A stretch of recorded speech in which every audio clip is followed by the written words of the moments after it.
All right. It's episode 27 of the Medellin podcast. My name is Andrew Macia, and I'm here with Joel and two lovely blokes.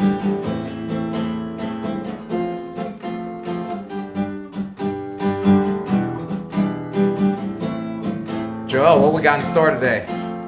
We got a lot of shenanigans in store today. Today has been dubbed the Brocast because we got some bros from the same moms or something like that sitting with us here today. It's the Brocast, the brother podcast. We got a lot of shit on the table, though. We got a lot of shit. We got a little bit of vodka, a little bit of can't pronounce that and I can't pronounce this, but this is beer and that tastes like Colombian aguardiente, and we got Belvedere. Our unofficial official sponsors of episode 27. On the couch, we've got our man, Joan from Wakanda, representing deep in the cut, and behind the camera, we got Deep Flip, aka Flipster, the artist formerly known as Louise. Welcome to episode 27 of the Medellin podcast. I taught this motherfucker everything he knows. Yeah. Yes, it's the Medellin podcast. I'm Andrew Macia from the Medellin Buzz. You can check out my blog. Please do so, because I write stuff on there, and you might like it. I have Joel here as well. Joel, where are you from? Well, I'm from parts unknown.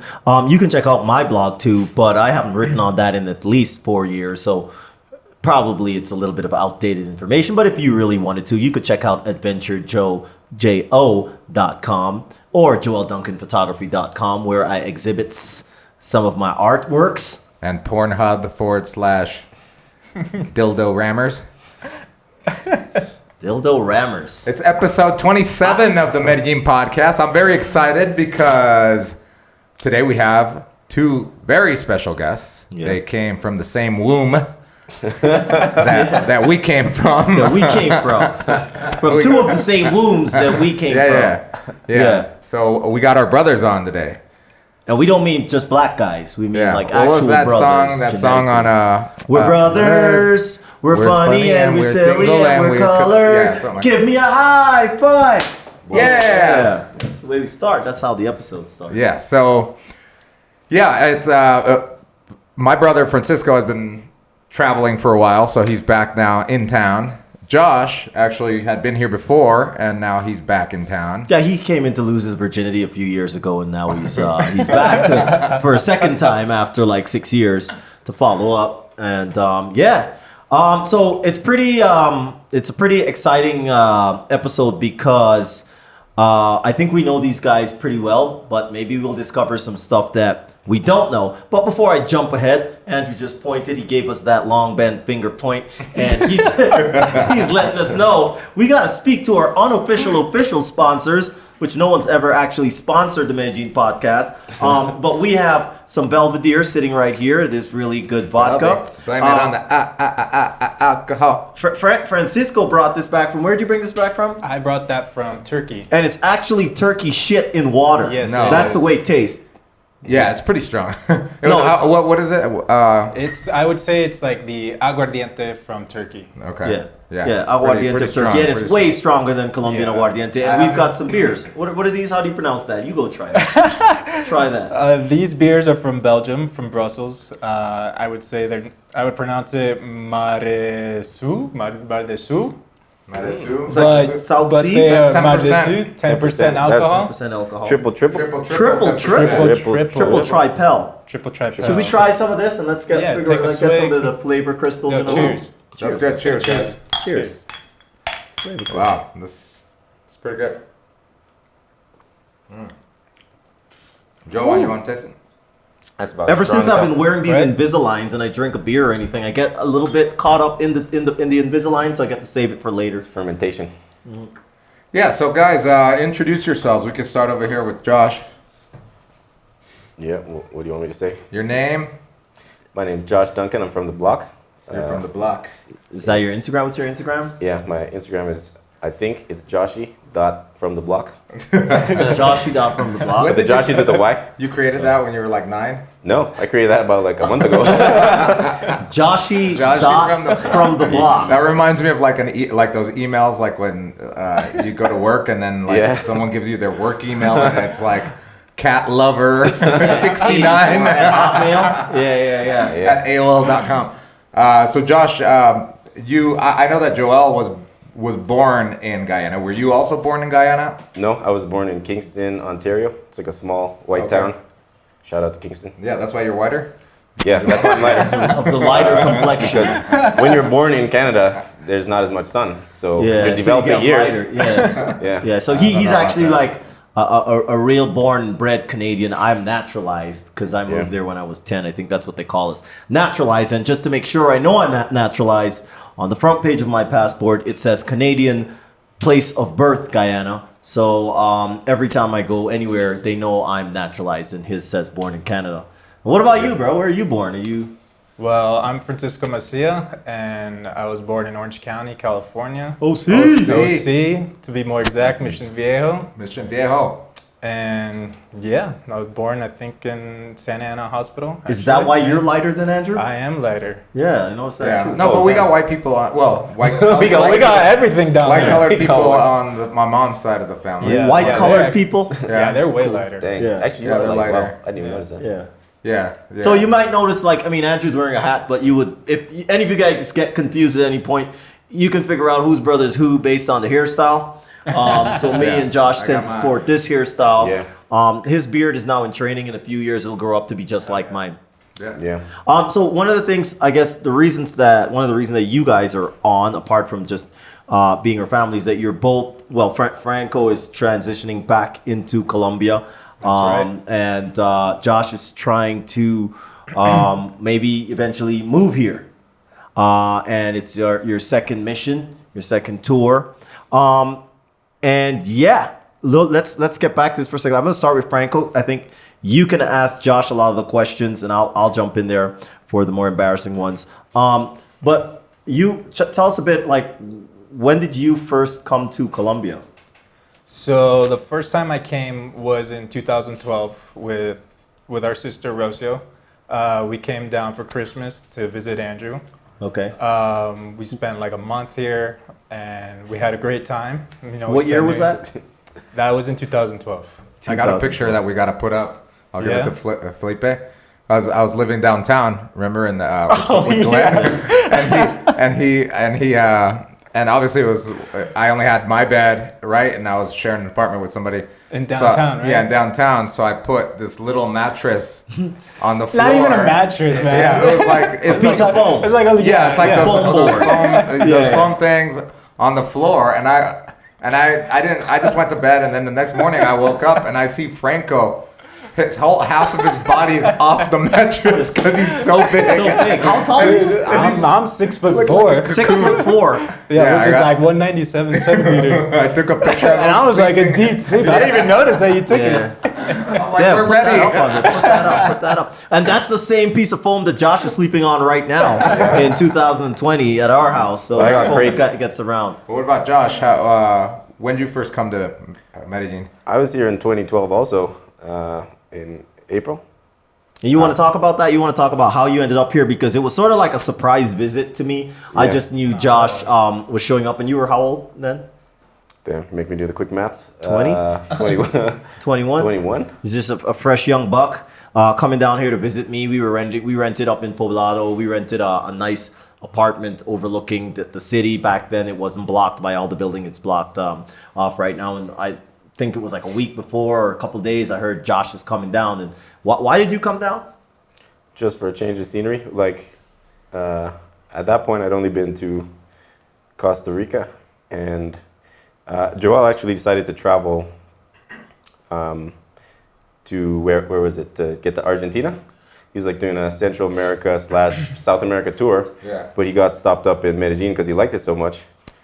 So he was always talking about it. So it was just kind of on a whim. And when I arrived, I think we were staying at a hostel. And he took some time off, and like we went around Colombia up to Salento and Parque Tayrona and a bunch of places. So it was really fun for me. So I always knew I wanted to come back. Yeah. Nice. And I'd never had to sleep on a foam. Didn't have to- Yeah, you guys went up So- to like some. But actually, yeah, we went all over, and Yeah. the funny thing is, I remember we did Tirona, and I think Josh and I guess we were raised the same. We like roughing it to a certain extent, but like even to go into Parque Tirona, which if you haven't been, is one of the most beautiful places, especially if you go further in Colombia near Santa Marta. And usually people do like this 1 hour, 2 hour walk in to their campsite. We took horses. Yeah. We went by horseback and all of that. And it was great because after like a day or two, I think we were just, you're single guys, you're here. We took those horses and we galloped out of there just so we could get back to Medellin. You remember that? We sort of fast tracked to get back to Medellin because we were like, man, we have to go down there and party. And the weather's great. It was just our scene. Then I think Josh was here for a 2-week trip and ended up extending to 5 from what I recall. That was in 2012. 2012, my second year here, or a year in. Now he's back. He lost his hair like me. And Wait, you had hair in 2012? I don't think so. Of course you had hair in 2012. I always had it like super short. Oh, okay. Actually, it's really annoying when you have really short hair because you have to shave and line up. Like all the time. when you have like no hair, you just do everything at once. So it's quick. It takes like 4 minutes in the shower. But it was always like every week I'd have to do a lineup by myself. And to get the back done, you have to turn in the mirror and then hold another one. Oh yeah, you used to have that whole thing. You have to do like a whole Cirque du Soleil contraption just to get your hair right. So, yeah. Yeah, no, now we both have short hair. Yeah, and so jump back. I don't know which one of these to talk to. We know these guys really well, but Franco you came in back to live here when? Back to live in 2015. In 2015. But before that, I came back with my sister again in 2014 for World Cup. Okay, yeah. And that's when I decided, I was like, man, I really want to come back here. Yeah. And then that's when I decided 2015 that I was going to come. And you used to weigh about 2,015 pounds back then. Something like that, You had yeah, that big yeah. American weight. You were A pushing lot of serious weight. McDonald's and Wendy's. Yeah, and he used to say, I remember Franco used to say, oh, the girls like it. And I'm like, They oh, still girl. do, they still And they do. still do. They still do. We got pictures of that too at Carnival, which we'll talk about a Feria little too. bit. Yeah, and Feria de Flores. Feria We've de got Flores. the. Yeah, so you went away. You came to 2015, and then you basically took off. How long did you stay for? In 2015? Yeah, Or before you left, how long did you stay? So we came in 2014 for the World Cup, and I ended up staying for 3 months. That was so I arrived in June of 2014, and then I left around September. And then right after New Year's, around February, I came to Colombia in 2015 for the full move. Okay. And how old were you back then? I think I was like 22. Yeah, Oh, like okay. 22 years Yeah. old. So you guys are almost the same age, both of you guys. Yeah, how old are you? 27, but Oh yeah, me too. yeah. Hey, you guys are like 28 twins. Oh, Yeah. What's your astrological sign? I'm Aries. Yeah, me too. Damn. What? Hey! Yeah. I'm a Dude. Capricorn. I'm a Virgo. Yeah, you're a virgin. Virgin. Yeah. Yeah, so I guess moving on, I think this podcast is great because we're able to see two generations, because we're from a different generation. Obviously, we're both pushing 40, and they are pushing 30. So there's like a 10-year, more than a 10-year difference. Yeah. So people could hear about their perspective, and obviously most already know our perspective, but I'm sure we'll be talking about our perspective here in this podcast. So I guess we'll start off by asking you guys, both of you, what do you guys do for a living? So, well, I work with you guys with Red Door. Oh, you do? For the people that don't know, the viewers, I work with Red Door doing digital marketing, helping out with link building for our clients. I used to work online, also teaching kids English, Chinese students. Oh, that was the Definitely best. want to get into that. We definitely That want was to get the into best, that. yes. Yeah. Yeah, you guys know about that. Yeah. And yeah, I've been working online ever since I pretty much got to Colombia. Yeah. Well, I guess before we leave that topic, teaching English, I think I get a lot of inquiries because I wrote a blog post about teaching English. So Yeah. literally to this day, and that blog post I wrote back in like 2015 when I was teaching English. But I think a lot of people want to come here and teach English to Colombians and get a job here At a school, right? At a school, but you weren't doing that. Dead giveaway. That's wrong. Dead wrong. Don't do Yeah, that. no. Don't do that. I think you mentioned me in that blog post, and actually about a week ago, someone asked me if I'm still teaching online. So I still get messages on Facebook, people asking me how to teach online, like what companies, some tips, and everything. And then other people, they ask me if they teach, if I taught at school, what is it like to teach at a school here in Colombia? And I always tell them, just teach online. It's way better. Yeah. Well, because the money, right? The money, the hours, it's more flexible, and pretty much just the pay. Yeah, the money. Yeah, for sure. Yeah. What was it like? So because this is something for, I think it's a huge tip. If you're listening to this, you're thinking of coming down here. I remember when I left Canada to go live in Mexico, it was how can I find a job that will basically support me while I'm not in Canada. Yeah. And in my case, I went to guide tours in the jungle. In your case, you worked with us for a while, and then you skipped over to English, to teaching English. Right. One of the things is a lot of people will say, okay, well, I've got a university degree, and I can work at a local school here. And they have to go, it's called like 8 to 5 or whatever it is, whatever the routine is. And the pay, as far as I know, unless you're very experienced and you're towards the top, is pretty shit. Yeah. Right? It's pretty shit. Yeah, it's pretty bad. Well, I guess teaching in general, kind of like in the U.S., it's underpaid, but here even more so. And also there are less resources for teachers, especially if it's like a public school. But if it's a private school, you could get a decent job.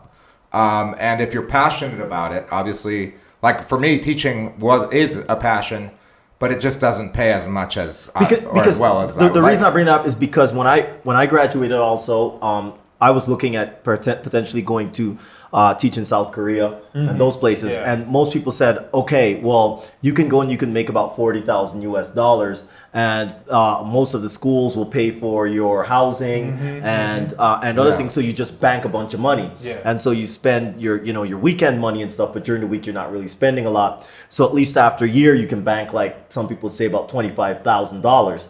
That's, to me, unless I'm wrong, is a near impossible situation in Colombia, because I don't think that the base pay would be anywhere close to $25,000. However, in the case of Franco, who worked for us, when he started to make, how much were you making for a half-hour class? $11 or something like that? Yeah, $11 for 25 minutes. So that's basically $22 an hour. Yeah. So assuming that, and you worked 4 or 5 hours, like somebody coming here to live, if you can get around $22 an hour to live here, that's pretty damn good. Yeah, you don't need to work 8 hours a day either on that. Yeah. And I mean, if you are, big ups, because you're saving money here. Yeah. And so this is going to get translated for people. I don't know if this exists, and we should probably do a little bit of Well, I think research on Carla that. does it, like in Spanish. You mean In right? Spanish, yeah. Yeah. So like, should ask her. Carla was saying that she teaches.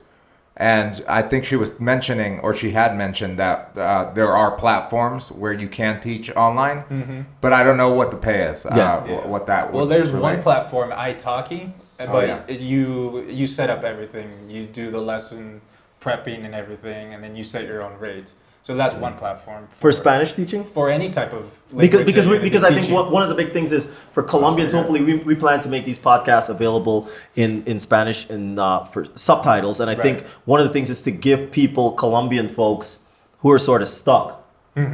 We talked about it last episode. There's tons of engineers. Yeah. Everywhere you go, this person's an engineer, this person has this degree. lawyers Or or lawyer. whatever, And they're not making money. And if you told them they could make roughly $20 an hour teaching Spanish or doing whatever sort of consulting for $20 an hour, it would be a game changer for many people in this country. So I think that's something we'll explore more. Yeah, exactly. Even because there are a lot of Colombians that actually speak English very well. Obviously, Felipe is one of them. Yeah. But they have the opportunity to teach online as well. So, but they don't know. But they don't know, right? They can don't do, know. Yeah. So that's what we want to bring to light. So, what about Josh? What do you do? Yeah, so I do web development, mostly with PHP and JavaScript for anybody out there. Want to That's a hire? Nerd or a coder. Yeah. You might know what that is. Yeah. Or actually, a lot of clients get screwed over with both of those languages because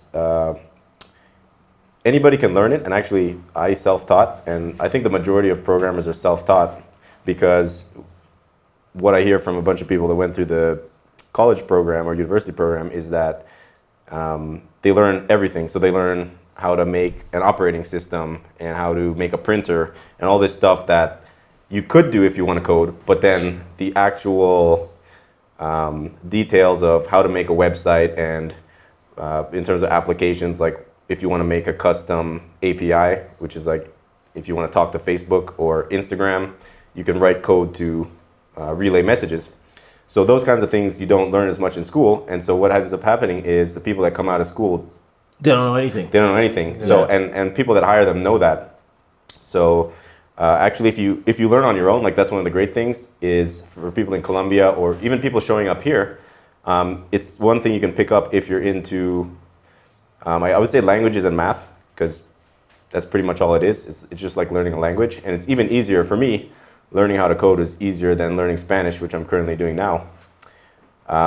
And the other thing is it's creative. So before I was doing renovations, so landscape, construction, driveways, things like that, where you got to use a bobcat, and in terms of like making a kitchen, you're standing all day, lifting things. It's so hard, like the work is so hard. And yeah, it's creative, you feel proud of it at the end. But for me, what I'm doing now is 10 times better, because I make way more money doing this, and I'm still able to get that satisfaction of having created something. And the funny thing about coding is, like most people, when they decide to get into digital marketing, there's like SEO, Facebook ads, and then building websites with WordPress. I think that's how everybody starts, because it's easy to like dip your feet in it.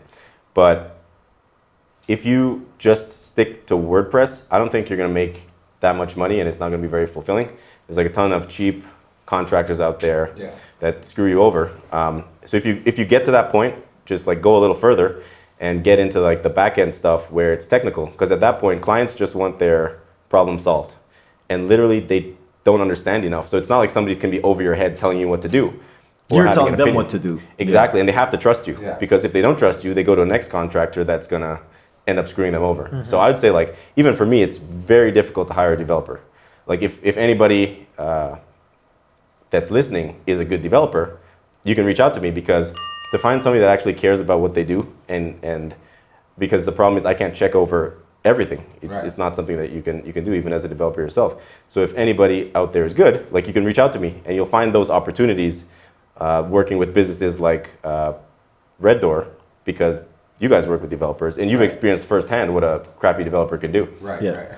So one of the questions I'm going to ask too, because it's funny that now Josh is able to basically, and he's in talks about going to all different places to work and live over the next year or two, potentially exploring different options, including Colombia. And he mentioned that he did, he was doing home renovations, started a landscape company. I think you guys were 18 years old when you and Victor did that, if I'm not mistaken. But you started on the entrepreneurship route. And it's funny that now he's here sitting with me, because I would never have thought to say that he would end up coding in PHP and JavaScript. You know, like, he was always the entrepreneurial one who I thought would have been in some other business, but not related to that part of technology. And the funny thing is, and I think I was mentioning, we always mention this to people about version 1.0 and just doing things and getting up and doing it. Whether it's you teaching your first English class, it's like, you never know where you'll end up. You really, really never know where you'll end up. You just got to start doing things and fail, because you might consider some of the things that you've done as failing, but you got the experience from it and you moved on, and now here you are, and you're coding and being able to travel and being able to work sort of location independent, which we'll talk a bit more about as we go on. So I just, I've been looking at Andrew for a bit, not too, deeply, but I've known him for a while. I just want to know, do your underwear say Medellin also, or is it just your hat and shirt? No, actually, my underwear do not say Medellin, but... Remember when you got those Falcaos? Remember that story of the Falcaos? Those were my lucky Falcaos. So whenever I'd go out and I wanted to score with a girl or pick up girls, I'd wear these yellow underwear that had the Colombian colors, obviously Yeah. the soccer team colors. They were yellow. But they didn't always. The colors didn't hold for too long. No, actually, yeah. I think they were first white, but they got so stained that they They became were yellow. yellow. So stained? Yeah. Yeah, no, but it's like Andrew. Most people don't know this from past episodes. You know that he's into the textures of the mouth, and he can detect things from far through taste. But you don't know that. If you've been following along, you'll know about tales such as Big Red, which is a big red towel, and now he's got these big yellow underwear. Actually, they were really tight, Falcaos. and I don't know why. He used to feel very proud because I was living with Andrew, and he'd always roll out with the Falcaos. He'd always have to go to the kitchen or something. So I got traumatized by that. But just inside scoop on that. I don't know. Did best they have a was that- soccer ball on there? They had something weird. Yeah, they on had them. the number And 9. the big number 9, The big right? number 9. I big bought some number for 9. Franco too. Yeah. You do? Yo, man, we all got to do That's that. how I got Cindy. That's how you got Cindy. We get into Cindy soon. All right, let's jump back into some real shit. So Josh, from you, I don't think we ever really talked about it. We never, because we just take things for granted. But you came in 2012. You had one impression.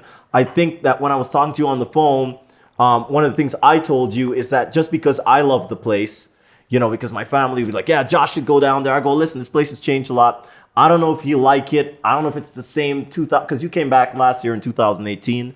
What is 2012 Medellin? And you're in the same area more or less than you were when you came in 2012. What was it like when initially coming back in 2018? What did you feel? 2019? 2019, yeah. You came in 2019. Initially, well, I guess it's different because the group of people that are here makes a huge difference. So luckily I came with, when you guys are living here in Manila. So immediately you have a social circle, and you guys are a lot more set up too. So in 2012, we didn't really have as much money. We had no money. So, and we were doing the whole hostel travel around thing. So it's never going to be the same experience because you're. But I did get an apartment. I got an apartment towards the end where we threw Yeah, we the first did. Yeah, house that's party right. and stuff Yeah, like that's that. true.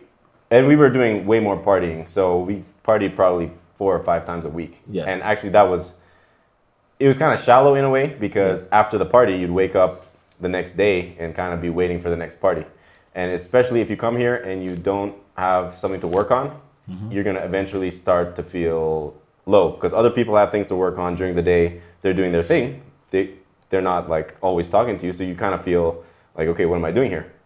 So I started to feel that because I was there for 5 weeks in 2012. I started to feel that like, well, I need to get back to work kind of thing. And now that I returned and I have my work, it makes the experience so much better because after your work, Medellin's so rich.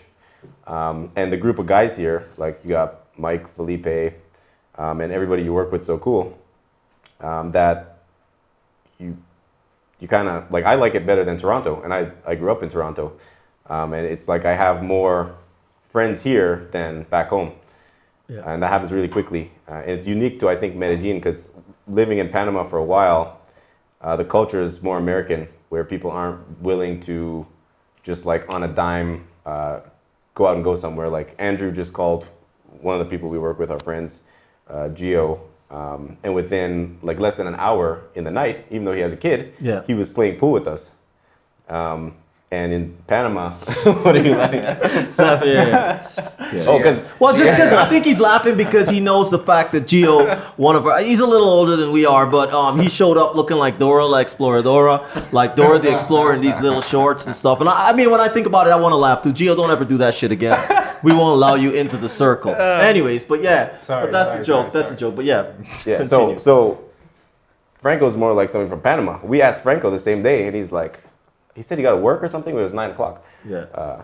So he's like, I can't make it. Franco's like a Panamanian. Yeah, he's like a Panamanian. Yeah, he's like a Panamanian. He looks sort of Panamanian. No, but he's got a girl. You can't just leave your girl all the time. But that's the difference between, I guess, myself and even like us and Franco. Franco's more of like a homebody. Mm-hmm. Yeah. Like you consider yourself a homebody, right? Like you'd rather chill at home than go out and Nowadays, I'd rather just like kick it at home and just chill. What if you didn't have Cindy?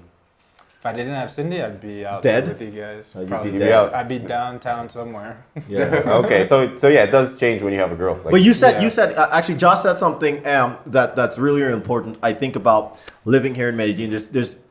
the size of Medellin is a little big city. It's a pueblo or a little town in big city format because most of us, I mean, we all live very, very close to each other. We live in the same building. But like, for example, Mike on his motorbike can zoom over here in 15 minutes, right? Like in Toronto, if we say, hey, like Justin, one of my closest friends, or Chris, I'm like, I'll be over there with no traffic. If I'm lucky in the night, I can get to Chris's spot in 20, 25 minutes, car to park at him. But it's a production. Yeah. It's a massive production. Here you can literally be with your close circle of friends on it. You know, you're like, all right, we'll meet in an hour. Everybody can be there in an hour. So I walk to work. And I don't live near here, and I'm within walking distance. Yeah, but that's why they call you the Texas Walker Ranger, isn't it? Oh yeah. How long does it take you to walk to work?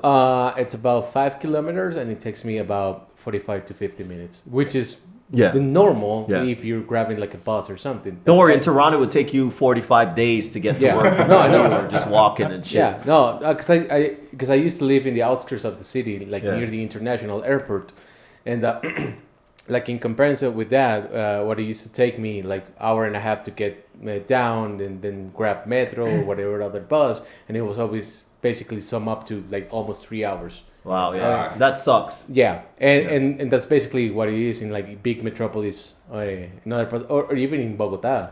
Yeah. Even. I mean, in Southern California, it's horrible. Yeah, I used to live in Huntington Beach, and I used to work in Newport Beach, which is they're very close to each other, you know, geographically, but in peak hours, you'd be in traffic sometimes 2 hours. Yeah, and it was the worst. But if I grab a cab and there's no traffic, like probably much later tonight, I'm there in literally 10 minutes less. That's crazy. So I think that really contributes to actually being able to do activities and get together with your friends at the drop of a dime versus in Toronto, it's always like just to go out. You know, like sometimes it's just discouraging sometimes. Yeah. You start talking to people and you know, it's cold in Toronto. And then they're like, all right, well, first we're going to go here and then we're going to, and it's like a 2-hour production to get from where we live, it's considered Toronto, to downtown. By the time you take the bus, the subway and whatever here, it's much quicker. I have a question for Joel. So Josh mentioned that, and it's not the first time I hear it actually, that the reason why he likes Medellin so much now is because of the ease it was to fall into like a social circle. And for many digital nomads or people that travel a lot, finding connections or making connections with people and getting a social circle, making friends with people, it seems to be a challenge. Yeah. I haven't had that challenge because I've never been like a big traveler. Yeah. I just came here and I set up shop. So for you, what would you advise to people or tell people that are coming to Medellin for the first time, but or maybe the second or third or fourth or fifth, and they're deciding they're going to stay here, but they're lacking that social circle? What should they do? Like, what can they do if to gain friends? Well, there's two things. There's something that you mentioned there that's really important, and I think, and Josh alluded to it before. Back in 2011, 2012, we were travelers and partiers. We were here to party. So, in that case, you go to your hostel. Don't go to a fancy hotel. Go to a hostel, meet people, go out with them, and quickly that circle just grows really quickly. I mean, when I came here, I brought my circle because I met people traveling down through Central America like Joseph Lee, Jesse, a bunch of people from all over the world, and we just sort of like clung together, and we traveled down. And so when we hit Medellin, it was like a hostel room of 8 of us that met through Central America. And we met Mike Trago down in Cartagena, and we became a crew. A lot of those people are still here and they come back. Now, the other side is Josh is fortunate enough to come in here. He's got his job and everything, and a lot of people might be working online, and they show up here. You fell right back into it's me and Andrew here and Franco, and then these guys that we work with. But I think another person just coming down here not knowing anyone, it is very easy to make friends and stuff now, particularly because of technology. Facebook is unbelievable. there's Meetup, there's all these different things that there's so many groups going on. I know Andrew for a long time used to run a language exchange, right? Like language exchanges are great places to meet both locals and foreigners. We were part of we used to be part when crypto was hot. Crypto groups. We met tons of people. We met Richard through a crypto group. Remember, Richard showed up to a crypto group, and now Richard is a friend of ours. But I think Facebook, to me, even before you get there, join like there's these Gringo Pisces. There's some groups that I don't really dig because it's just people trolling all the time. You can ask like a logical question, is it easy to meet women in Medellin? And you'll just get trolled on, so watch out. They'll say, why do you just want to go there to meet women? Are you a whoremonger? It's like, whoa, I just asked, is it okay to meet some women out here, you know? And there's those type of groups, but the groups, you get part of the groups, you become part of the groups, whether it's language or whatever. And then, you just, from there, you meet one person, two people, and it keeps going from there. Yeah, and I knocked Panama for that, but really, it's the same thing. Like I went to Starbucks one day to work because I didn't have internet in my apartment that I was renting. And I met this girl that was working from the UN. She's from New York, originally Venezuelan. What's her name?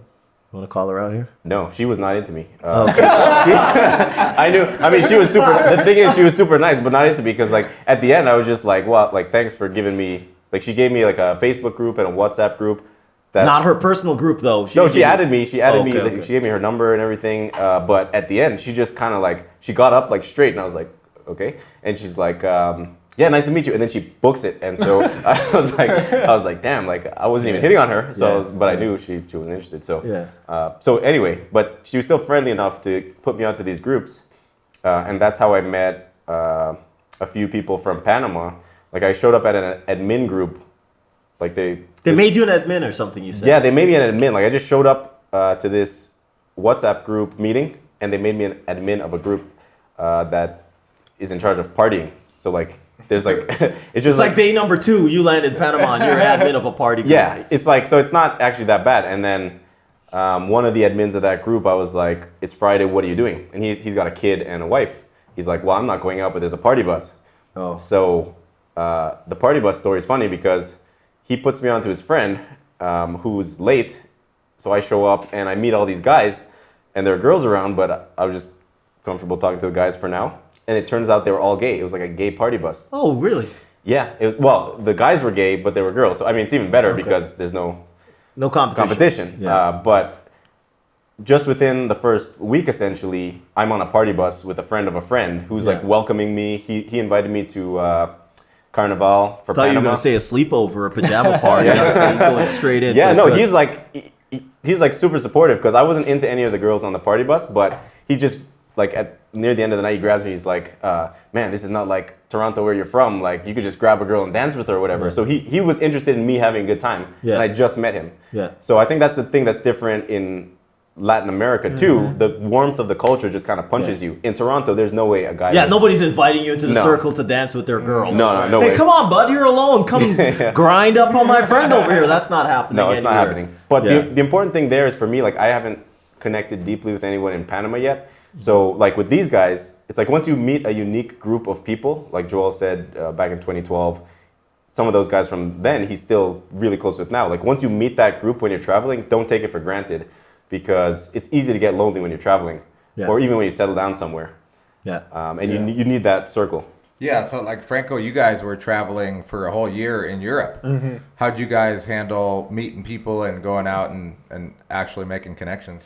Yeah, no, that was a bit more difficult out in Europe because, I mean, they have Facebook groups, maybe like expats in Brussels or wherever you are, but they're not as active as the one that I see here in Medellin. So like I would join the groups and I'd post about it, but no one really would respond. You know, like no one wants to hang out. Josh's UN girl, except it's a whole group of them. Yeah. So no one would really respond, like, or we would find like a language exchange, but there wouldn't be that many people going to those language exchanges. Oh, yeah, that sucks. So Yeah, but I mean, who goes to a Croatian language exchange, man? Nobody. Yeah, does that's that. well, we do though. Okay, true. Hey, you too. Just me and Cindy. Yeah. You don't know Croatian? Sitting there. Oh, yeah. But so like what we would do is like try to find Latin bars because that's where you would find people from Peru, people from Colombia, Venezuela, and they're just having a good time on their own. And then obviously like the locals, like in Croatia, in the capital Zagreb, we found this like killer Latin bar, Cuban bar, and it was just filled with Colombians, Venezuelans, and there was also locals. So we met locals there because they wanted to come in and party with Latin music and stuff. But it was difficult trying to like meet friends out there traveling and trying to join those groups. And do you feel that, like, I mean, you've been back for how many weeks now? Like 2 weeks. Yeah. And you've been, I mean, you're I think even closer with Cindy. You guys are more coupled up. But you find, like, you've been going to the gym, you've been going to the grocery store and stuff. Do you feel more warmth here? Oh, for sure. For sure. Yeah. Okay. No, because I don't know, like sometimes I wonder if it's still in my mind, you know? But I just met up with a group of people I never met, 3 of them, and had breakfast yesterday, and they were asking me like how I got here and why Latin America and stuff. And one of the biggest things I say is the warmth, man. Like you can have all these negative experiences in Medellin or in Colombia or in Mexico or whatever, that, service is slow and all this shit, man. But I never feel so loved, man. More people say hi to me in one trip to the elevator here in Colombia than in like a year in Canada. Like, it's like, the door, everybody just says, you just feel welcomed, and I think that's like the power, and that's why a lot of people are attracted to Latin America. It's interesting though because these guys are not the first like quote unquote digital nomads that we had on the show. And a lot of people, like, for example, it comes to mind Vinny. Yeah, Vincenzo, Yeah, and he talked like wonders about all the parts. He like travels like crazy. Like he can seemingly make friends everywhere. So to me, it's interesting. As someone who doesn't travel a lot, like I can relate a lot to what Josh is saying, in the sense that if I were to travel, I'm not the best socially speaking. Yeah. So it's interesting to see, like, and you were out there looking for home away from home that he couldn't find. Exactly. It'd be tough for you. Yeah, and exactly, especially if someone who's even into home as it is. Yeah. But I do find it interesting because some of the people that we've had that are like avid travelers like to talk up how the networking and socializing and the whatnots. So I do wonder what's exactly the reality of doing that. The thing is about that, and that's a very, very good point. Like folks like Vinny, who owns an accounting business online, and he was telling us that in 2019 he traveled to over 20 countries, and he runs his business while doing that. He's got a business partner and what's not. What we got to remember is, particularly when you become a digital nomad versus if you're coming here for a month and you want friends to party with, is that these guys make networks, global networks. So the folks they meet here legally can't stay here for the whole year. Right, so they got to move on to another place, and in the travel world, like those who are backpacking will know it as the Gringo Trail. In the business world, it's like the digital nomad trail. So you'll meet a bunch of people here, and you'll run into them in Prague, and you're like, "What the fuck are you doing here?" Next thing you see them in Bali, and there's certain like havens, right? Great weather, decent internet. Like if Josh is to take off tomorrow, you're going to somewhere where you're not going to go to Timbuktu, butt fuck nowhere on top of a mountain because you can't work. Yeah, no. So you'll end up running into somebody else. I wouldn't go to Buttfuck Mountain anyway. But one thing I'd say about that though is there's a difference between meeting people and like people have different ways of thinking or whatever. You can hype anything up. I could be like, oh, I went to Panama. I went on a party bus. A gay guy flicked my crotch. It was all good. Like, and that actually happened. But you can say that and then talk to people like my life's so great, and even tell yourself that story. But it's like the thing is, if you think about an actual deep relationship, like if any one of us got into trouble or if we needed whatever it was, say it's like $10,000. One of us we would instantly go to our bank account, take it out and give the other person. But the guy that flicked your balls wouldn't. He wouldn't. Yeah, he would flick my balls again, but he wouldn't give me 10,000 more times. But like it's a difference between like, okay, I have this group of friends no matter what, Yeah. and I will go into debt for them, Yeah. as opposed to I'm gonna party with them. Shallow relationship. Shallow relationships. So you got to know what you want, and I think the problem is with creative people, we're hard to satisfy, and so certain people can make friends really easily and be good with surface level, but the more creative a person is, the deeper the relationships they need. Yeah. And that's why you find like creative people joining together, like Joel and Andrew, super creative. Mike, Felipe, everyone they work with, Jason, everybody is really into what they do. They got a good work ethic and they stay together. But like in Panama, like I said, I met people, but everyone's doing different things. Their interests aren't aligned, and it's hard to relate to them. So I can hang out with them, but I'm not gonna take out money from my bank account. Yeah, you're not and gonna give give it them to them. 10 grand. Yeah. Okay. Question on jump to one thing. You were in Europe for basically the whole of 2019. 2019. Mm-hmm. What do you love the most about coming back here? The thing that I love the most, I think it was just the social circle. Honestly, like to keep talking about that. Like, Right back there, yeah. Yeah. Like okay, so out there, like we would go out and do language exchanges, whatever, try to meet people, but it was never that connection where like, you know, okay, I have my brother here in Medellin, but if he doesn't go out, I can still go out with you, I can still go out with Mike and you know, everyone, and like we're all tight and close together. And over there, like in Budapest, I joined a basketball group because there was Daniel Williamson, who I met down here. He was playing ball down there, and he joined me. He had me in his group, and like I didn't really connect with the guys, like just only playing ball and everything. But it wasn't like, hey, let's go get a beer afterwards, or let's go out, you know, later. So like that's the thing, is like the social circle back here. Cool. I got a question for Andrew.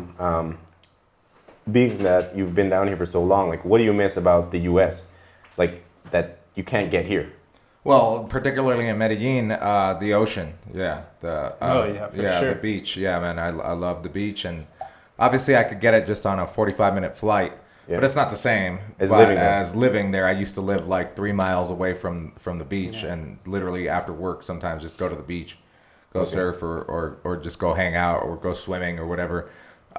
Culturally, like say with women or I thought he was going to say vegan lollipops. Well, I would say like, well, I would say like, you know, I mean, this is California people. You guys are fucked up. You got some weird stuff, anyways. Like the interesting thing is, our close friends all have a certain personality. Like English jokes to me are kind of different than Spanish jokes, and there's a certain level of culture that you have when you're from a North American country. So it's not. I don't think it's a coincidence that we're all similar in personality in some way. Right. So like what culturally do you miss with girls or friends or whatever? That's a good question. I would say it was, I used to love the bar culture in California. Like I lived in Huntington Beach, Surf City. It's like, that's a lot of bars there. The bar culture is very different in Colombia. There are very good things about it, but then there are also very negative things about it. So for example, like, the great thing about the bar culture here is that if you go to a bar, you're going to be able to talk to people, but at the same time, it's not like the United States. It's not. You run into those people over and over in the United States. They become your friends in the bar. You become friends with people at the bar in like the right United away States. or over time. Well, usually, like for me, it's very easy to make friends because I just talk and drink and stuff. But you're talking about like a sports bar or something. Yeah, like a dive bar, right? You're like not, you're not talking about like a party bar in Medellin. You're talking about like where you go to watch sports and watch. So here there wasn't for many years there were no like sports bars. I think there was an Irish bar. Remember, not Patrick's, but the other one over by Laureles. The one up top. In Yeras. Oh, yeah. Remember they had a foosball table? Yep. Shamrock. The Shamrock was there, but it wasn't really like a sports bar because they had tables and you can order food. And then there was the Patrick's bar came through, and they tried to emulate like the pub style, but again, Colombians didn't really react to it.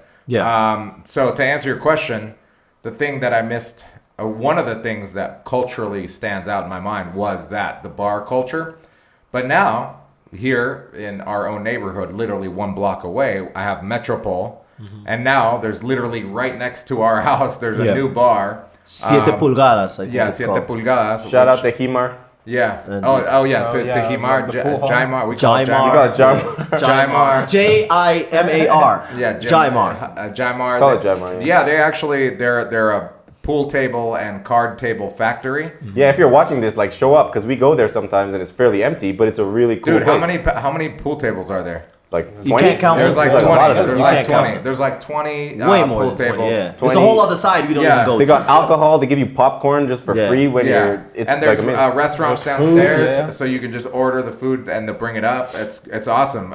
We go play pool there, but that has changed. But that has been recent. I've been waiting 9 years for that Yep. shit. Yeah. Literally, like when Metropole opened up. Yeah. Yo, I It's a was blessing. so happy. It's a I blessing. would be going there every day. Every day, yeah. Every day, I would go Wednesday over there. to Saturday you used to go. I used to go Wednesday to Saturday because that's when they open on Wednesday, Saturday.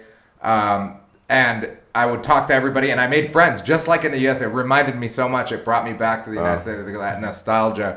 I literally just drinking with guys and girls and just made friends immediately. It was awesome. It was awesome. But two things about that. Because I do think that culture exists here. It just doesn't exist in the same context.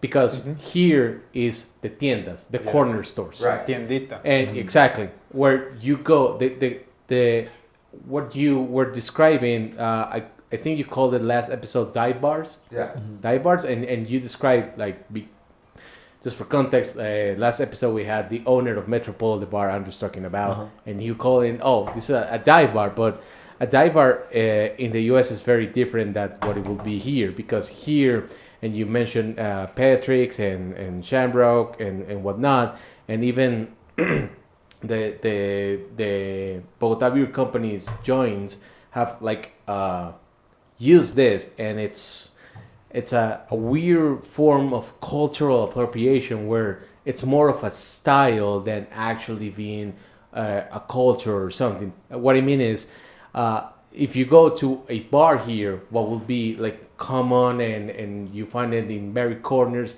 here is something very stylized, even if it's the same quality, and you pay triple or quadruple In for order one. to get that dive bar effect, Yeah. you mean? Here you're just... or that pop culture or things like that, because I remember when St. Patrick's first opened many years ago, and I was walking through Lleras and I saw that and I'm like, oh wow, a pub.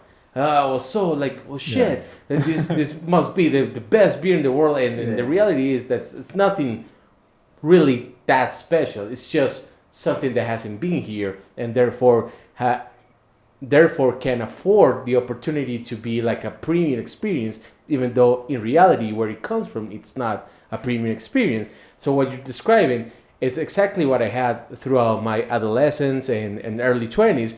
It's just we were sitting in the sidewalk, the tiendita, the corner store next to us, and we just keep ordering beers, and the same experience would happen where people out of nowhere would show up, buy beers for everyone, would talk with them, make friends, never see them again, or maybe see them next month one time, and then disappear and stuff like that. And the guy, if the corner store owner liked you, he will play your music and stuff like that. So Or he'd flick your balls. Yeah. or flick my ball. Or flick your balls, yeah. That, You're no, lucky. that didn't happen.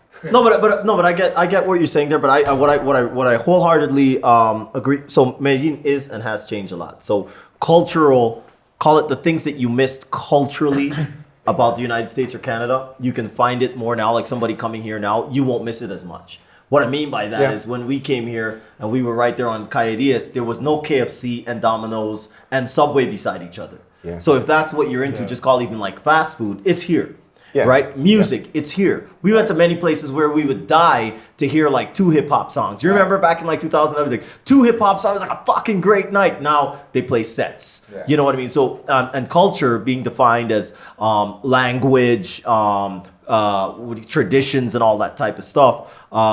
It's now becoming so much more common here. Metropole again, like I never felt, I know what Andrew was saying, like it's been 8 years, 7 years, to walk into a place like Metropole where everyone knows your name, and you don't have to sit on the sidewalk. Because we don't, me and Andrea aren't that flexible. We can't just get down there and spend like, minutes down there. You have to literally sit on a bar stool. It's great to have a place like that. And funny that you asked Andrew that. What I was going to ask you is, what do you think?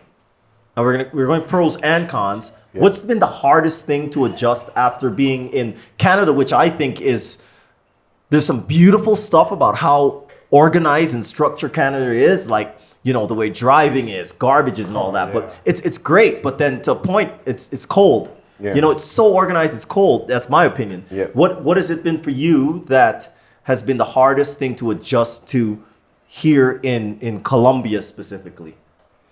Yeah, like number one is probably leaving. Like when you leave the country that you're from, it's usually your family, friends, and the culture that's gone. So for example, music. I love reggaeton, salsa I like too. I'm learning how to dance salsa slowly, and the language changes too. So it's like everything you're used to, you kind of leave behind.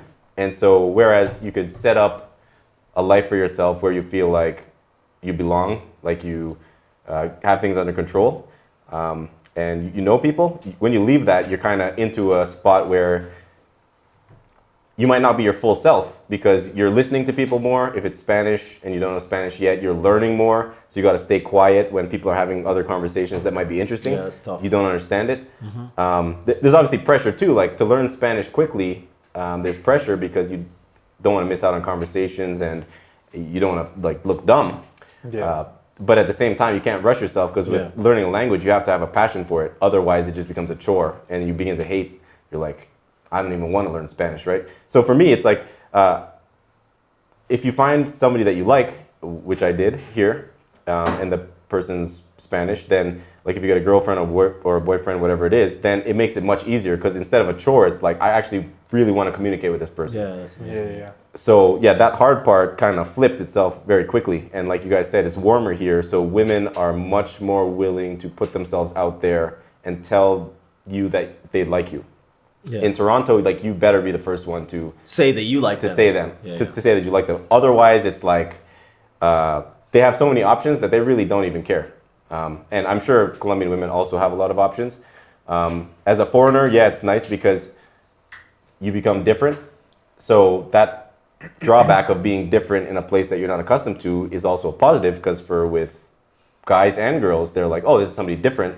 Maybe I want to practice English. Like I find guys even that just want to talk to me because I know English and they want to practice because it's you see that in Ubers or in this case now Diddy and stuff. The drivers will want to talk to you the full way because it's their opportunity to practice the language. Yeah, I noticed that in like a lot of people say that Mexico people are super friendly and stuff, but I would hop on Ubers, taxis there. Guys never talk to you. Like I was there many times, like many taxis. Maybe they'd ask, oh, where are you going? Okay, I'm going over there. Oh, yeah, it's going to be a good race because we were there for the Formula One. Right. Yeah. But that was it. But literally to this day, I get on a cab or an Uber, and they hear my accent just a little bit. Yeah. They're like, where are you from? What do you do? Why are you here? They're so inquisitive. At that point, you're not napping on that trip. No. You're talking the whole way. No, and they will. Like, even before I knew a little bit of Spanish, I would tell them that I'm not from here, and they would want to, talk to me. So they'd either know a little bit of English and try, or they would keep the conversation going or whatever. And in again, Panama, I'm comparing it to because as a digital nomad or whatever, you have a couple options. Panama is more like I get in an Uber. If I don't talk, they won't say anything. Dang. In general, they won't say anything. I've even said hello to a person and they didn't respond to me. So I was like, oh, but I always have my headphones, so I'm like, all right, it's cool. I have the headphones off, and if they like that, I'm just like, all right, well, this is good. I can listen to music. But here, the moment you interact with a cab driver, they're there. They're not going to reject you as a guy or whatever. They're going to keep the conversation going. So in terms of culture, I did notice a shift going from Medellin to Panama. I'd say I'm Canadian. I'm a very North American guy, or at least I was. And again, me and Andrew, we'd crave listening to some hip hop music, eating some American food and American breakfast and stuff. When I go to Canada now, I crave everything Latino. Yeah. What I mean by that is I go in, I'm like, when I hear J Balvin and I'm in Canada, I fucking freak out. Dude, yeah. I'm like, it's J Balvin, blah, blah, Out in Medellin, Europe, blah, blah. same thing. That's it, right? Same Like, thing. now you hit this point where you literally become Latino. It doesn't matter if you speak perfect Spanish or not. You look for the cultural, like you hope that they're gonna play a salsa song. Yeah. Do you know what I mean? Like just one exactly. salsa song. Or bachata. Or Exactly. something. But versus when you first come here, you're like, I hope they play one hip hop song. So I could, bounce around and jiggle around or whatever and feel all good. And then you go over there and you just want to spin somebody, you know what I'm saying? And so there's that turning point also. Yeah. So for you, what is the biggest cultural difference you think, apart from the fact that people are friendly? Do you really sense the cultural difference that if somebody for the first time is coming to Latin America or to Medellin, that you think they will notice right away? Do you think that there's something that's way different than Europe? Or you're Way back to the different. people? I mean, I don't know. The people does play a big part of it, But I think the driving here a lot. And that's like, I mean, I don't want to say something negative about Medellin, but it is the driving here. risking the your life? risking your life to cross the street, to go to the bank. Say or all the something. negatives, man. We can Yeah. say it. Yeah, The back seat don't have seatbelts. We do Just not like apologize Medellin on has- the show, and we say it like it is. Okay, Yeah. so this is something that Cindy, who had never been outside of the country, first time in Europe, she noticed. We're walking down whatever country in Europe, we're walking down the street, we're coming to the crosswalk, and there's probably a car a couple feet away from us pulling up on the street. And we're coming up to the crosswalk, and she noticed that the car was already stopping to let us have the right of way. Here, that doesn't happen. No. But and they have the doesn't biggest crosswalks in the world here. Yeah, I've never been to exactly. another. Yeah. You've been to more probably as many countries as I have now. You traveled Europe. Yeah. Have you ever seen a zebra crossing Yeah. as big as the ones in Like Medellin? the one by Caruja, right? Yeah, the like one by literally, Caruja. I could up lay on down the hill. 8 times Yeah. and it's still not as wide as the Yeah. fucking crosswalk. But no one will ever But stop no one for will you. stop. No, but they gotta see it like it's the angles. They gotta see Yeah, it across. so you gotta put your foot in here and like give them the hey, stop please. Oh, and if anybody's watching this episode, because we got a lot of people, we always call out the haters and we always call out people who got a lot of bullshit to talk. If you want to defend Medellin, and we love Medellin, and we defend it to the end, but if there's a reason, if you've got a theory as to why crosswalks, hey, it's your tax-paying money. I don't know if you pay taxes, Andrew, and I pay a lot of taxes, so we pay for that paint that goes across the road that people just trample and no one stops to. If you can explain why the culture is that we have the biggest, and I say we because I'm one of you, the biggest sidewalks in the world, crossing walks, they're zebra crossings, but no one uses them. We're open to hearing about it. Yep. I actually have a theory. So what's this theory about the zebra crossing, Andrew? Like what you Well, got? it's not even just about the zebra crossing, people not stopping at the zebra crossing. It's just driving in general. Car culture in Colombia is way different than car culture in the United States or in Europe. So in the United States, we are brought up to believe and to think that driving is a privilege, not a right. But here, and I'm assuming this is just my own opinion and my own assumptions, is that since buying a car is so hard here, not everybody can buy a car, that when you do get that car, driving it is a right now. It's part of your body. That the people on the street walking are mere mortals, are mere pedestrians, and they should stop for you. Respect the fact that you bought a car. Because you got this 1-ton thing that's going to run them over if they don't stop. Where in the United States, it's the opposite, because even if you do work at McDonald's or you work at, at whatever job that gives you minimum wage, right? You could still afford a car. Yeah. Here, if you got a minimum wage job, you're ain't not getting no getting a car. Yeah. And it's not viewed as a privilege. So that's my theory as to why driving is so shit. But that's changing, isn't it? Yeah. Yeah. Why I say that is because it's changing, man. Because our employee Jason, he but he does not make minimum wage. no, wait, no. Well, here's what I'm talking about. He says minimum wage. Jason says that rules have been changing. Wait, he's not? Hold on. So Jason says that the rules have been changing. Jason just got a new car. God bless him and his family and everyone else. You can run over some motherfuckers now. You've out to deserved Jason. it. Yeah, Shout out but- to Jason. But here's the thing. I haven't seen Jason in like 3 weeks. at work because he's been doing theoretic driving. What I mean by this is he's been out of here for like 3 weeks reading a book or like looking at a computer screen.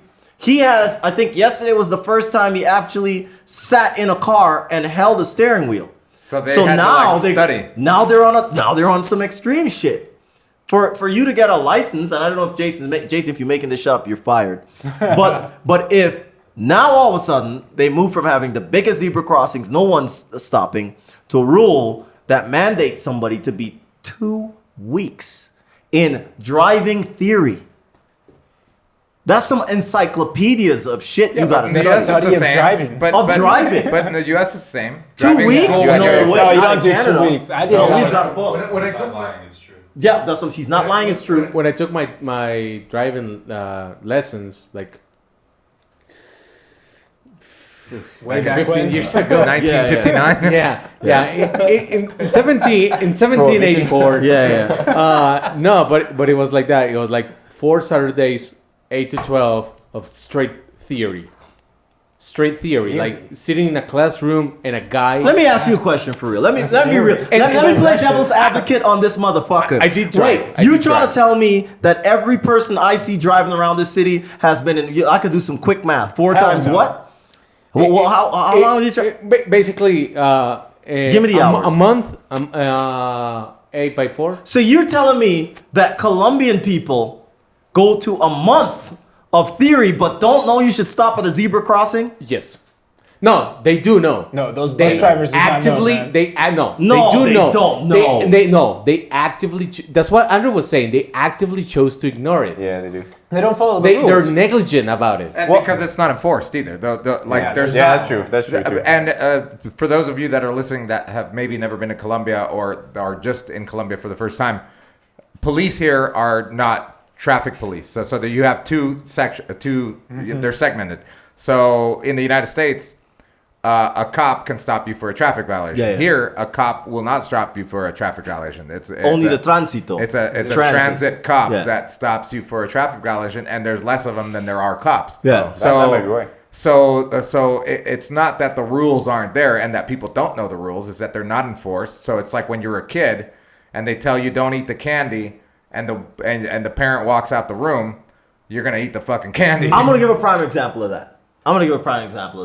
Can you turn the camera over to Mike for a second? Turn the camera over to this motherfucker right here sitting in the crowd. So Mike, Wakanda this forever. guy, First of all, not Wakanda. We talking about him. This guy, Mike, he grew up in the Johan. United States of America. Yeah.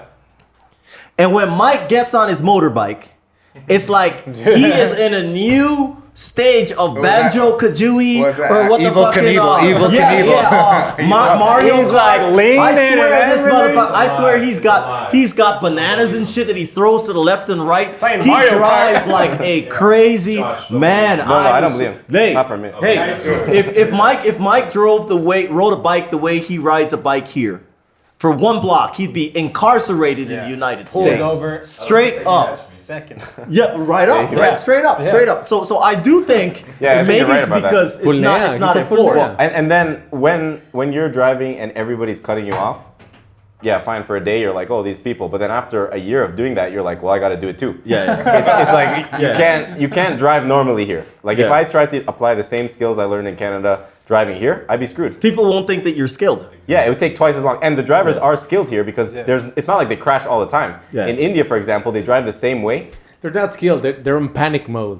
Well, yeah, panic. No, skill. but I've never it's seen a car organized crash. chaos. Yeah, it's organized. That's chaos. what it is. Like, it's not like you see a bunch of crashes happening on the street. And also, they're going a lot slower than highways in Canada and the Right, US. right, yeah, It's that's like they can afford to cut you off because you're not going to slam into them and kill them. Yeah. So it's the combination of if I don't do it, then they're going to do it to me. Yeah. And then I think, like you said, the laws where you're not looking over your shoulder for police. And in Canada, you are. Every second, if you take like an illegal turn, you like watch your back because you think a police is right behind you. But here, it's not like that. Okay, let me ask you a question because what is the first lesson that you get taught when you go to like driving school in Canada or the US? Don't fail the test. I don't remember. I think it's like the pedestrian has the right. Do you know how old I am? No. What the fuck are you trying to ask me shit from like, what was your first word? I don't Yeah, get that's that. like 30 years ago. This guy's coming up as- but look at what Franco Yeah, said. He okay. just I said, think it's the pedestrian has the right of way. Yeah. see, That's the like first the main rule. literally, Yeah, that's literally, like the first lesson that you get taught here is always be on the defensive.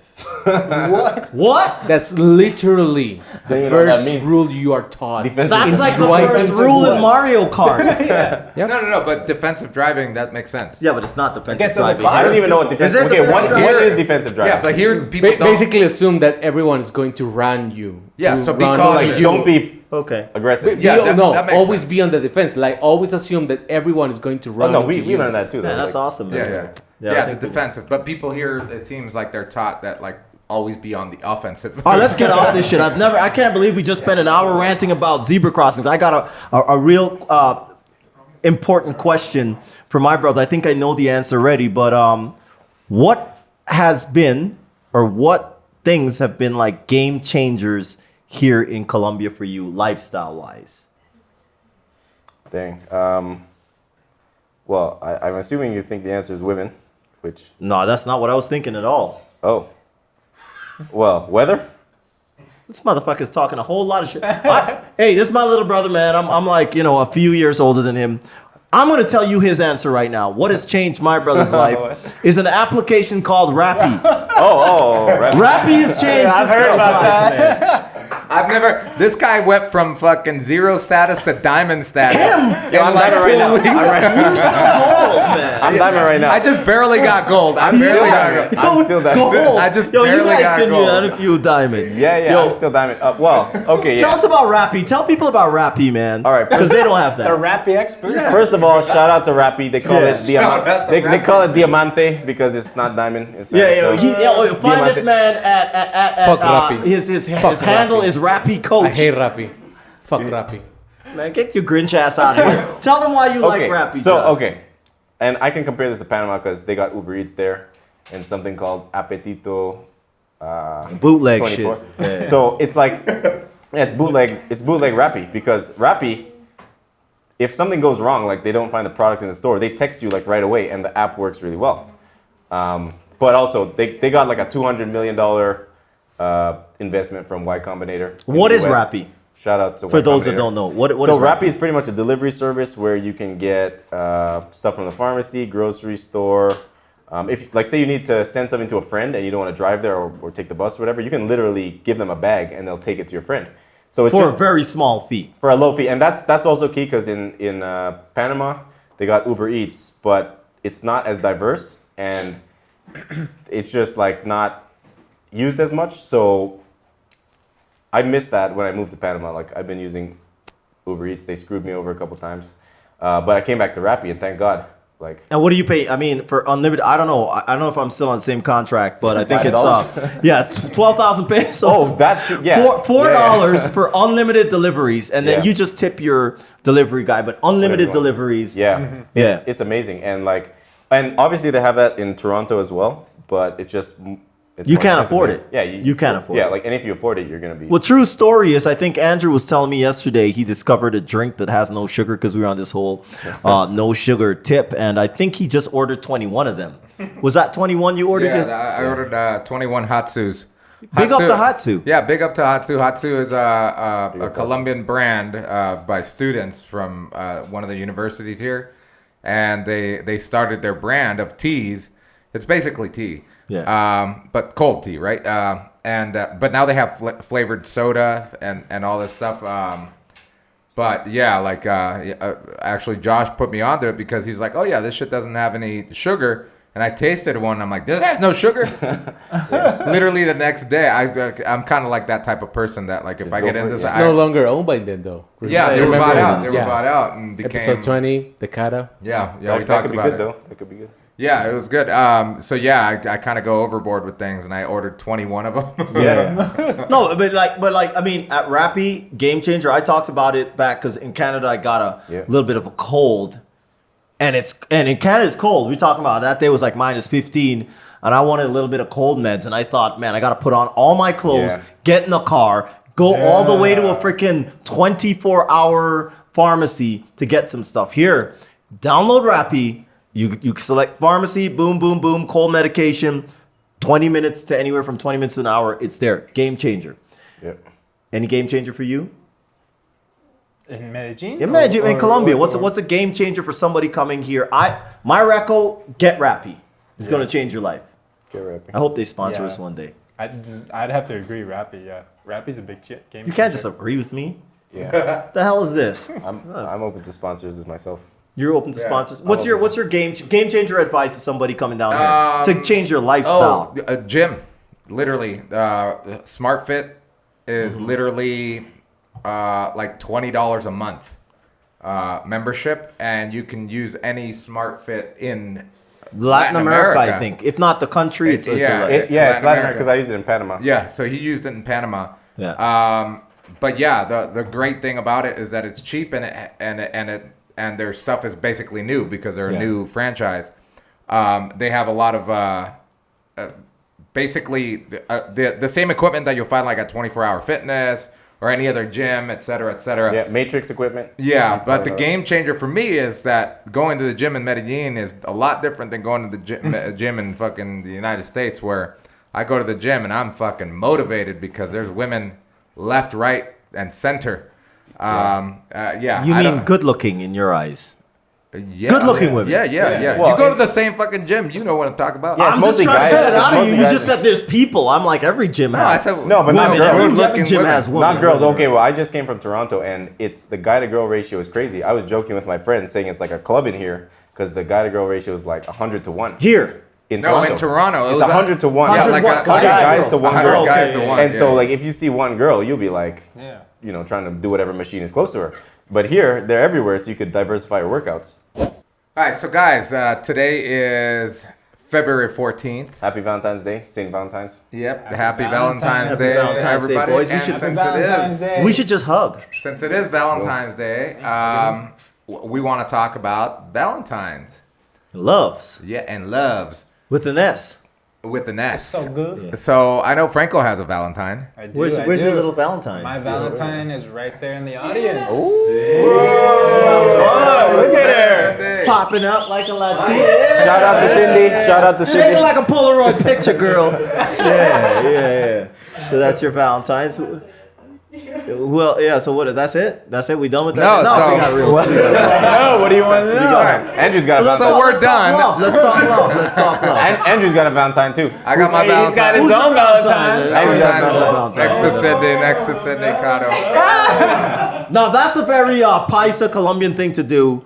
To be a little ashamed. It's called pena. Ashamed. Pena. Shame. Ay, qué pena. Ay, qué pena. I know. Versus, American, meaning North American woman would be like, yes, yes. No, but it's Maybe, like, maybe. maybe. Or she'd be like, oh, you're embarrassing me, motherfucker. Yeah. So let's talk love, man. So, you're in a committed relationship. How long have you been in a relationship? We've been in a relationship for 4 years. Wow. 4 Yeah. years. I'll drink to that. Cheers. Cheers to that, man. Just that. We should just end the episode right here. He's like an international hero. 4 years 4 strong. years. All right, 4 years strong. So tell us. You've obviously, Well, first of all, let's start. Well, first things first. Where did you guys meet? Yeah. Where did you meet Cindy? So we met 4 years ago. We met at the Wandering Paisa. Shout Yeah, out to Brent. Brent. What Yeah. episode was that? I don't know. Episode 19, Episode Brent. 19. Did you say 13 or 19? 19. I don't trust anything you say. So yeah, we met there. I think it was like when you were doing the language exchanges with Medellin Buzz. You guys Yeah. had Wow. like a fusion of language exchange and karaoke nights. Goo was singing. Goo was headlining. He was singing. The marquee.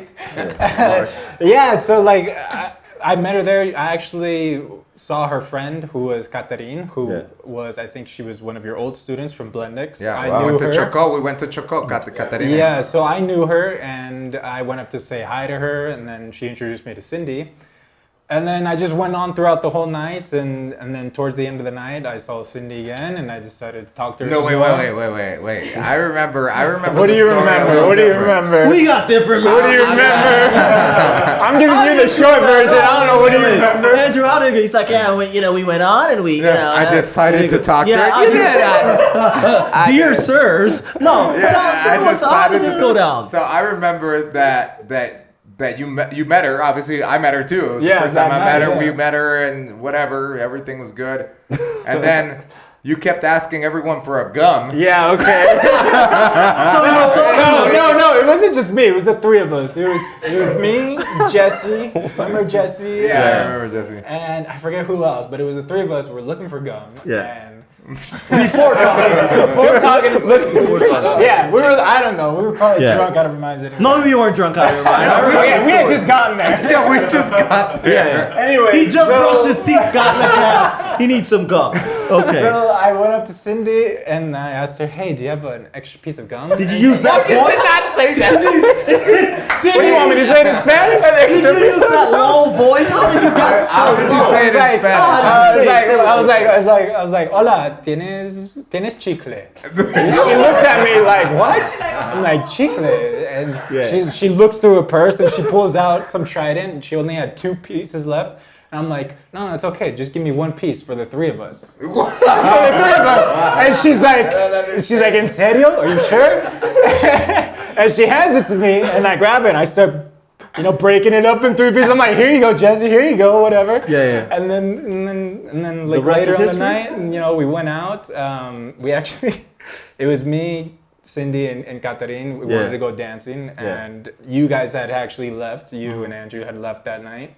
And so Gio was the... Yo, we're not a couple. We're not like a couple. Gio was the last soldier alive Gio there. was the last soldier, and I was like, "Gio, man, these girls want to go dancing. Let's go dancing with them." And then we went on La 70. We went dance salsa, bachata, and reggaeton. And then, 4 years later. Damn. That's quick. That's like the I remember. I'm just going to say, Franco at that point made a comment about Cindy's butt. And Cindy, Cindy had the braces, right? She did have the braces. So Cindy, I don't get how you met your, bona fide girl. Why is she chewing gum with braces? I don't get it. Why did she have chewing gum? That's destiny, bro. She doesn't even chew. It was. You know what I mean? And you know what? Like later, like throughout that night, I saw her and she was talking to some other guy, some other gringo, and I was just like looking at her, and I'm like, "Hey, come over here. Come over here." And I don't know if they were talking English or Spanish, and she just like totally blew off the guy and started coming to talk to me. So wait, now that we know that Cindy is a stand-up girl, she will just like tell other guys to fuck up to talk to you. And you've dated? Did you date other Colombian girls of Colombian background when you were in California? In California, I knew one girl. Yeah. That you dated? That I wouldn't say date. Like we had like affairs. Going on, okay, good. Whatever. Well, how different? How different is it? How is it? How different? Like you from what Andrew and I remember. I don't want to speak for Andrew, but I'm just saying that you and Cindy went right in there. We nearly got kicked out of a house because of your affairs that you were having on a regular basis. That wasn't all them though.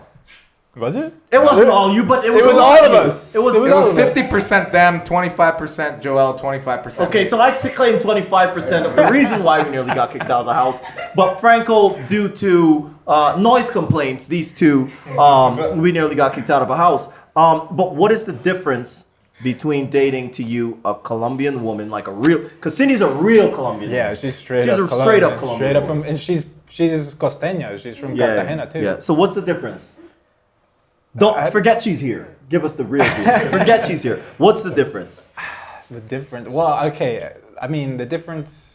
I don't even know how to put it in there. Like, cause back in the States, I never really dated. Say like, "Hey, this is my girlfriend," anything like that. But the difference is like, in California, you'd have to like drive all the way out there. Cause the girl that I met that was Colombian or whatever, she would live like 40 minutes away, so we'd have to like plan everything out and everything like that. Production, it's a big production. Yeah, so compared to here, it's like she could hop on the metro, because at the time when I met her, she was living in some barrio near the central, but she could hop on the metro and be here in like 10 minutes, 15 minutes. So Cindy's a barrio girl?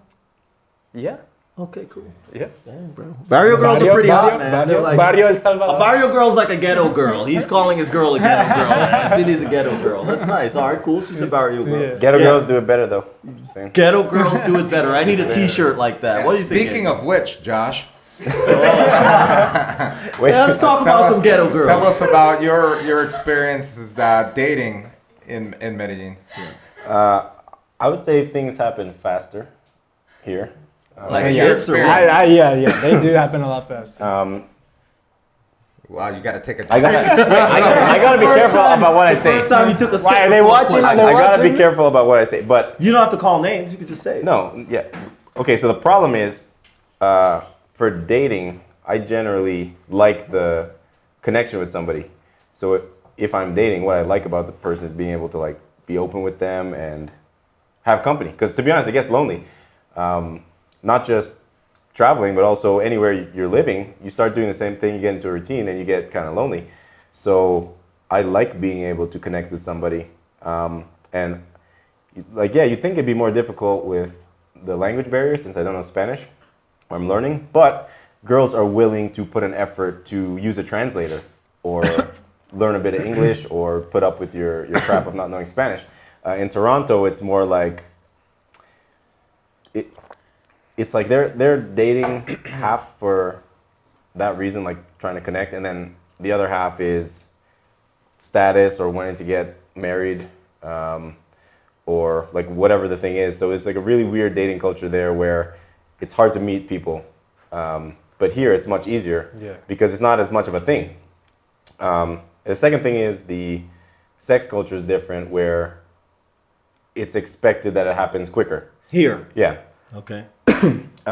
And so relationships can get, well, you gotta really decide whether you want a short-term relationship, which is very acceptable, or a long-term relationship. And I think that transition period is what might screw people up here. Well, are you meaning? Do you have to decide where you go in one night stand style with the person you met them? They want to get down, so you get down, or you commit first to like really knowing the person and all of that, which is like a big. I think it's. I don't know about Latin America because I wasn't born here, but I think it's a very North American thing that if you want to be serious with someone before you jump into the bed, you know, you get to know them a bit. Not saying that you can't jump in the bed and then get to know them, but yeah. Yeah, exactly. So it's flipped where you kind of have to, or both of you have to make that distinction, because I think the default might be it's just you're there for fun. Yeah. And I think a lot of foreigners are here for fun. So maybe girls here get that impression that if they hook up with somebody here, it's going to be short term. Mm-hmm. So in that way, it makes it a little bit harder because, I mean, as a guy, you're like, you don't want to see your girl sleeping with a bunch of other people. Yeah.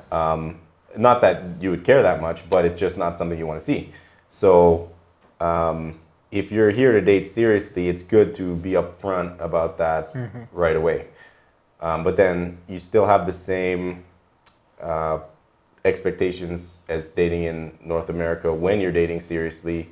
So yeah, I guess I find it a little bit difficult to establish the boundaries of the relationship, like define, okay, are you gonna hook up with other people or are you just exclusive? How long is it gonna last? Where are you gonna, like, what are the expectations that you have as a foreigner? Do you have to learn Spanish really quickly? Like, those things become really confusing, whereas in Toronto, everybody's kind of on the same page. In what sense? How are they on the same page in Toronto? In that, generally, if it's a hookup thing, you know it's a hookup and it's not going anywhere. They know what they want. They know what they want. You know what you want. But if it's something more serious, like you said, people take it more slowly. It's clear boundaries. You know what's going on. Here, you're confused as to what's going on. Yeah. So here you might be, and you might be confused yourself because, like I said, you don't even know the person fully. You might be very attracted to them, but I would wait. say Are you saying that here you could be in a one night stand situation, which in Toronto you might think is, wow, this is definitely a one night stand. We're at a party.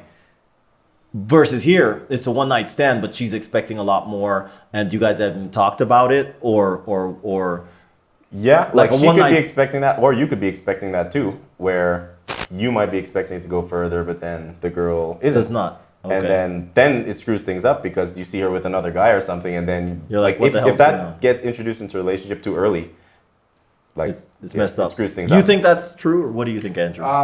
Yeah, definitely. Especially like in bigger cities, for example, like Toronto and Southern California, like, you know, LA and San Diego, where if you meet a girl at a bar or at a club, it's pretty easy to figure out like, okay, this is just a one night thing or a short term thing, as opposed to here, if you meet a girl at a bar or at a club, this is a small city. Like for her to come over again, or you running into her. Yeah. The chances are higher because, you know, especially if she's in that same neighborhood or in the same area.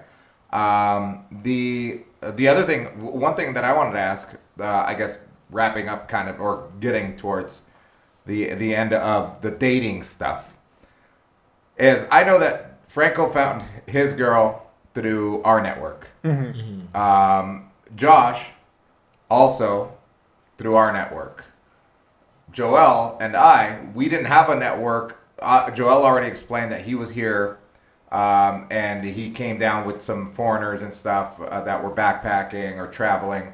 So you kind of had a network, but it wasn't like an established network that could introduce you to local girls. So, Joel, what would be your advice to someone that's coming out here, whether it's a man, female, or male, to Colombia and to meet people of the opposite sex, or, you know? So I had this discussion actually with someone who I hope we'll have on this show soon, because she's Paisa and she lived in France for like a few months and the US for a few months and stuff like that. And she's trying to figure some stuff out right now in life. But I think that if you're trying to meet someone here, and I found this a big problem when I first came here, and I think it's a very big problem that Josh will have.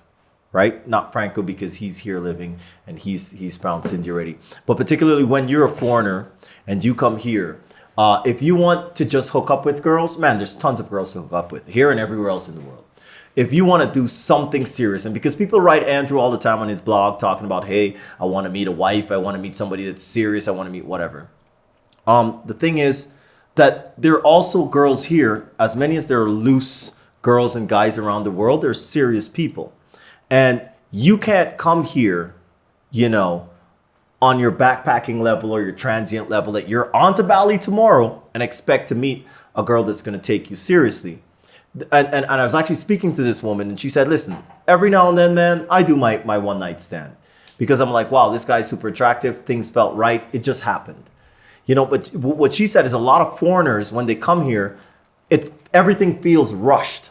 Mm-hmm. It feels like they're in a party, they're in a language exchange. It's like, how can I get you to my place right now? Because I'm leaving tomorrow. Yeah. I'm leaving in 48 hours. I'm leaving in 72 hours. And even if the girl wants to do that, she doesn't want to feel like that.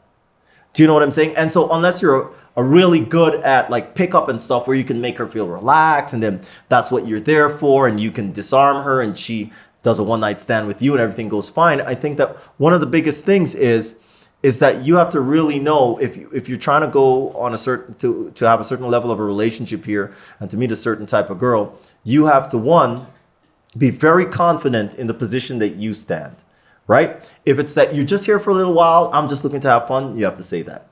If you're looking for a girl that's like serious, you have to be serious. Mm-hmm. You can't be a joker. You can't have a job where you teach English once a week for 4 hours and you don't know what else is going on, and then you're going to try to talk to a girl that has her shit together. Mm-hmm. Like anywhere else, I think like if you're going to come here, if you're just dating, do your Tinder, do your Facebook, do your whatever, try to mingle around. But if you want to stay here and you want to meet someone serious, man, like take yourself seriously, take being established here seriously. One thing that I found, my dating of women only started here after about 4 or 5 years. Before it was all like hookups. It was all I was going to a club and end up making out with someone or some garbage like that. But then you meet really serious people when they say, hey, Joel, what do you do here? And you don't have to invent something. Yeah. You know what I mean? You're like, yeah, routines. oh yeah, I love going to Smart Fit. Oh, on Sundays I love going to, the behind the Museum of Modern Art and whatever. And you start to speak their language, and they feel like you're actually someone stable.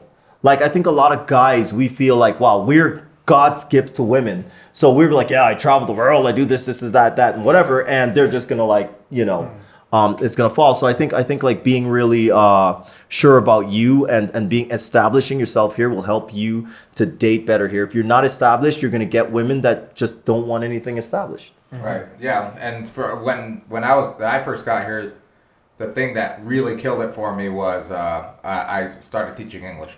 Even though I was working online and I had my thing working online, I got into a teaching job that was part-time, literally like just in the morning, just to make friends. And I literally made so many friends. That's how I met Jason. That's how I've got like this whole Colombian crew. Franco was here when I was teaching English in 2014. We'd go and literally just go chill at the park or at the corner bar and drink a beer with a bunch of new people or Colombian people. And I would meet, girls all the time. Like every semester there was someone that had a crush on me. I don't know how, but you gotta trick them. But I had to trick them. But yeah, I mean, it was that was kind of a game changer back then, because when I first got here in 2010, I didn't have that network and I didn't have friends. I didn't know anybody, and I was like, man, this sucks. And I was working at home alone, just, on the computer. And then I got that job, and it like opened up the teaching job. Yeah, it opened up all of Medellin for me. Even though it was low paying, I made that. Andrew, but you broke a lot of contractual agreements. What do you mean? Because they told you couldn't date students. Yeah, and I never did.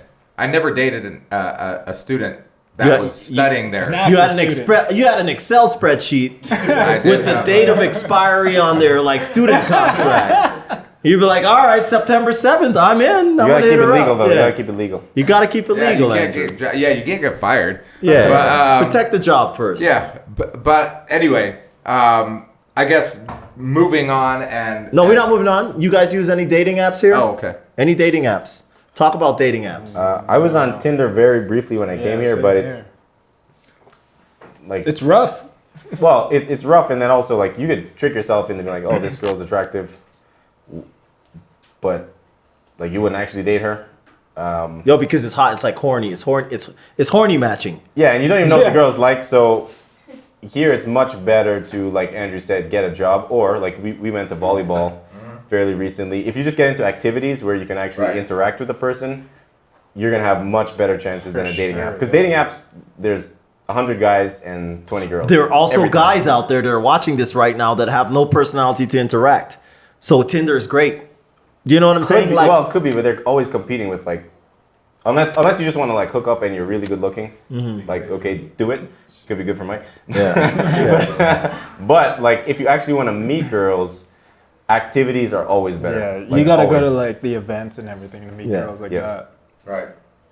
Sweet. Episode 27 was awesome. Having my brother and obviously Joel having his brother here and meeting Joel's brother for the first time while he was here has been awesome. And having them on the podcast is great because you get to, you think you know people, even your own freaking brother. Yeah. But you don't really know them until you actually sit down and ask them some poignant questions and some stupid questions. Yeah. But that's when you really know someone. So I really appreciate you guys being on. Yeah. Thank you. I hope to have you guys on again in maybe the next 50 episodes or so. I'm sure. I wish if they could just get a bunch of questions, the two of them, and they interview us. We're actually answering all the questions, but you guys have to prepare. Yeah, that'd be good. Would you guys do that? Yeah, that'd be fun. That'd be fun. That'd be good. Yeah, you guys ask all the questions, we answer. Yeah. Yeah. So on my behalf, and thanks to all the fans on the couch. We got 4 of them. Woo! 4. That's big. The couch. Shout out to the fans. Thank you guys for joining us. Thank you for watching us on YouTube, and thank you for listening to us on all the platforms. See you guys next episode. Before you finish, the last, ultimate last. If anybody's watching this, that you know somebody that would be an excellent person for this show, and you can tell us the reason why they should be on this show, that they've got some knowledge to drop, a really good story, or you've got a connection with somebody that you think represents Medellin and puts us on the map, please reach out to us on Instagram or any of the other channels we're about to mention. Love you guys. Thank you. Subscribe to the YouTube channel. Subscribe to the YouTube Subscribe channel. to the YouTube channel. Woo! Boom. Well, before you go ahead and flush that toilet, you can find us on Spotify, Spreaker, Apple Podcasts, Google Podcasts, Castbox. You can see our ugly faces where, Joel? You can see our ugly faces on YouTube.com. And on Facebook and Instagram. See you guys later. And always remember, wash your hands after taking that ugly dump.